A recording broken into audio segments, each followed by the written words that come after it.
j'espère que vous allez bien. On se retrouve aujourd'hui pour une nouvelle vidéo qui va être une vidéo vraiment centrée sur BTS et vraiment que sur ce groupe. Alors les personnes qui n'apprécient pas BTS, je m'excuse vraiment parce que la vidéo sera vraiment centrée sur eux. Et vous inquiétez pas, je vous délaisse pas parce que les 3 prochaines vidéos qui sortiront après celle-ci n'auront pas de lien avec BTS et seront vraiment centrées sur d'autres groupes. Alors restez connectés et ne vous inquiétez pas, je ne suis pas que centré sur BTS parce que j'ai lu des choses sur mes commentaires des fois qui étaient un peu en mode t'es trop centré sur BTS, mais je m'en excuse parce que c'est le groupe que j'apprécie le plus en ce moment et malgré que c'est pas mon groupe préféré mais mon deuxième groupe préféré, je le remets en valeur et voilà.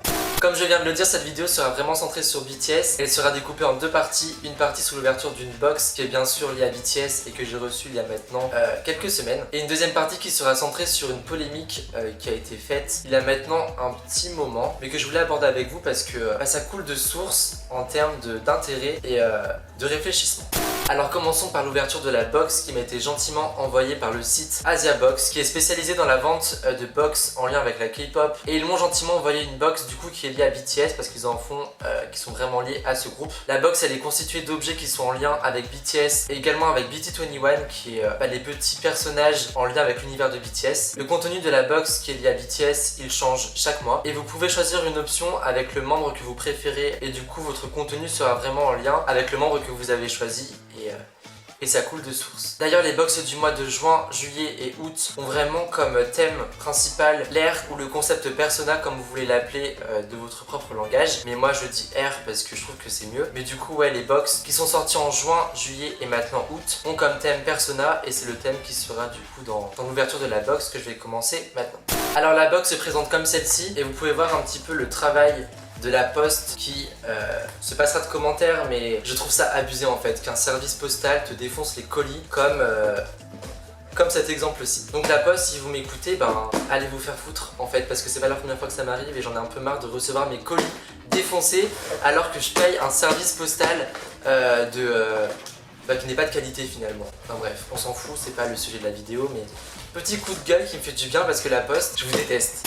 Alors la box se présente comme celle-ci et j'ai découpé vraiment les morceaux parce que j'ai vraiment galéré à l'ouvrir. Je vous avoue que je suis pas très manuel ou très bricoleur et c'est pas vraiment mon point fort finalement. Prenons au hasard le premier article qui sera dans ma main. Et c'est donc ce petit rafraîchisseur d'air qu'on appelle aussi éventail, mais que je trouve particulièrement beau. Il est vraiment à l'image de Persona comme je l'avais dit dans l'intro de l'ouverture. Et je trouve ça dommage que je l'ai pas eu pour le concert parce que j'aurais trop aimé l'avoir avec mon lightstick avec 2 mains prises dans des choses, à moins que non. J'avais mon téléphone pour filmer en fait, donc je dis un peu n'importe quoi, mais je pense que ce n'est que partie remise, sachant que je pense que BTS reviendra en concert très rapidement et ce sera avec plaisir que je prendrai ce petit. J'ai appelé ça un éventail, mais est-ce que c'en est un en fait? Je ne sais pas. C'est une image en rond qui fait de l'air. Dites-moi en commentaire quel est vraiment le nom de ces produits pour que je puisse être moins sans information. Le deuxième produit, ce sont 2 posters qui ont été enroulés un petit peu avec violence, dont un avec des dédicaces de chaque membre de BTS. J'ai donc mis les posters derrière sur la porte que vous verrez du coup au loin je pense. Le troisième article, ce sont des stickers BTS, encore une fois en lien avec Persona, qui franchement sont assez beaux et la qualité a l'air d'être beaucoup meilleure, bien meilleure on dit, que les posters que j'ai ouverts juste avant. Et je les mettrai un petit peu je pense sur mon Mac parce qu'il y en a qui sont vraiment beaux. Le quatrième article, c'est une sorte de petit package qui a l'air franchement de bonne qualité, mais je sais pas vraiment ce qu'il y a dedans. Je pense que ce sont des cartes postales, mais je ne sais pas vraiment si c'est vraiment ça. Ce sont donc bien des postcards BTS ou cartes postales en français. Franchement au niveau de la quantité, c'est quand même assez fourni et c'est vraiment dégueulasse comment je l'ai présenté là, mais et en plus de ça vous avez également des petits stickers mais minuscules et que je trouve assez beaux. Je les ai répartis un petit peu de partout dans mon environnement et force est de constater que ça devient de plus en plus une BTS appartement, room, salon et passons à la suite. Le 5e article, ce sont encore une fois des cartes mais d'une grandeur un peu plus petite que les cartes postales et encore une fois vous avez une quantité qui n'est quand même pas négligeable et c'est vraiment par contre cette fois-ci sur ça tombe tout sur l'air Persona et non pas sur l'air Love Yourself. C'était quoi c'était Answer, les cartes qui étaient juste avant. Le 6e article, ce sont 3 petits porte-clés et en fait le thème du porte-clés reprend vraiment l'interface de Instagram mais avec BTS finalement. Et je trouve ça quand même assez bien foutu et c'est d'une qualité qui est assez bonne. Le 7e article, c'est une lanière pour mettre autour du cou. Lanière que je vais mettre du coup autour de mon cou afin d'être un vrai fan de BTS avec ses goodies. Et vous avez également pour finir un stylo BTS avec un petit truc qui s'allonge et qui se délonge. Et un petit stylo de RG de BT21 qui est franchement assez mignon et avec lequel je vais signer mes plus beaux signatures quand je vais travailler en tant qu'infirmier. Et je trouve franchement assez beau et d'une qualité assez bonne.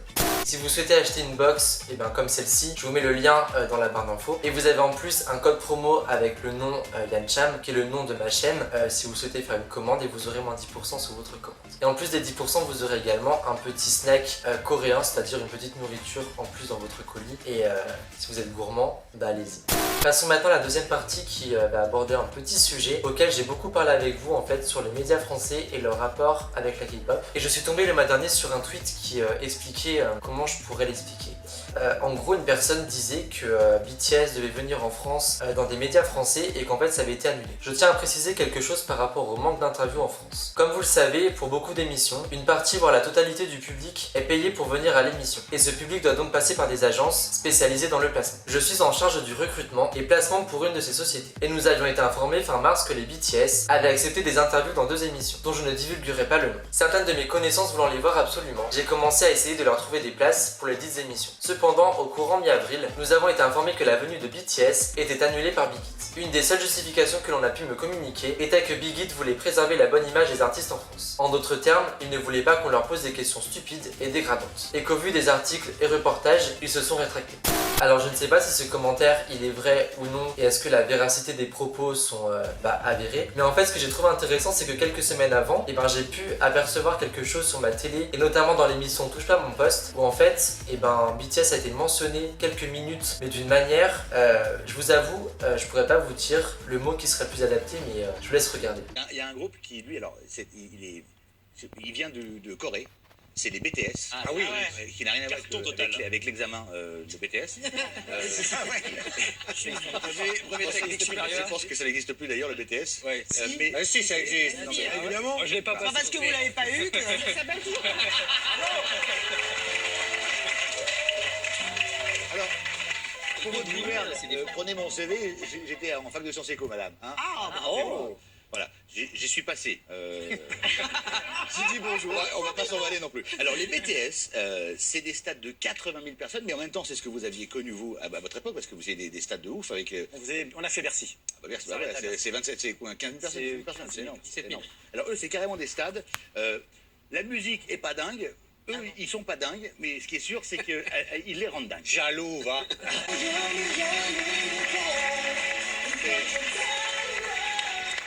C'est un truc de dingue. Alors, apparemment, on dit BTS. Sorry for my English accent. Et franchement, je trouve tout ça hyper pas adapté. En fait, pour moi, un présentateur télé, il n'a pas à dire son opinion sur des choses. Même si t'aimes pas BTS et leur musique et ce qu'ils renvoient, t'as pas à le dire en tant que présentateur d'une émission, parce qu'en fait, ça donne une image vraiment mauvaise sur le groupe, et les gens qui vont regarder vont prendre acte ce que tu dis pour une vérité. Et je trouve ça vraiment dommage. On peut très bien penser que BTS font de la musique pas top ou que le groupe n'est pas top, mais ce que je veux dire c'est que c'est pas un présentateur télé devant une émission regardée par pratiquement 1 million de personnes de dire ça en fait. C'est pas adapté, c'est pas professionnel et je trouve ça nul. Et quand tu mets en lien ce petit passage à la télé et le commentaire que j'ai lu juste avant, et pour moi ça coule de source. En France, on ne sait pas présenter des choses sans dénigrer ou sans faire des choses pas professionnelles ou avec des trucs hyper clichés ou stéréotypés. Et c'est pour ça qu'en fait BTS ne viennent pas en France dans nos émissions françaises parce que c'est pas adapté. Quand tu vois qu'ils sont passés dans des émissions britanniques lors de leur tournée Speak Yourself, alors que finalement en Europe il y avait que 2 dates, une à Londres et une à Paris, et ils ont privilégié les dates à Londres pour participer à The Voice et à Incroyable Talent. Et en France on a eu nada, on n'a eu rien du tout, mais je trouve ça logique finalement parce qu'au fil des mois, même si on a eu des reportages quand même beaucoup mieux sur la K-pop, il reste ce petit, ce dédain français sur les choses qui ne sont pas françaises et on aime trop juger les choses ouvertement en faisant des commentaires qui sont parfois pas adaptés à des émissions françaises pour moi parce que les médias n'ont pas à dire leurs avis sur des choses quand c'est un média qui est censé présenter des choses. Et peut-être que ça va choquer ce que je vais dire, mais je préfère qu'ils ne viennent pas dans des émissions françaises plutôt qu'ils viennent et qu'on ait des, comment dire, des situations hyper malaisantes et que ça touche à l'image du groupe et que et finalement ça va porter préjudice et c'est pas ce que je veux et c'est pas ce que veulent les fans et c'est pas ce que veut la Big Hit. Dites-moi en commentaire ce que vous avez pensé de ce petit passage de polémique entre guillemets parce que la source de Touche pas mon poste elle date depuis quelques semaines. J'avais pas envie de faire vraiment une vidéo réaction, buzz. J'ai pas envie que ma chaîne soit vraiment quelque chose qui soit ressenti comme une chaîne de buzz ou quelque chose qui soit sur la sensation, le machin, le truc, alors que non. J'ai juste envie de faire des vidéos sur des thèmes qui me plaisent et j'aime trop réagir sur les médias français et la K-pop et c'est pour ça que j'ai attendu un petit moment avant de faire cette vidéo pour que le passage soit un peu moins commenté afin que je puisse faire quelque chose de plus réfléchi et de mieux abordable et de mieux pour vous et pour moi. Et si la vidéo vous a plu, mettez un pouce bleu, abonnez-vous à ma chaîne si c'est pas fait et on se retrouve la semaine prochaine pour une nouvelle vidéo. blah blah blah.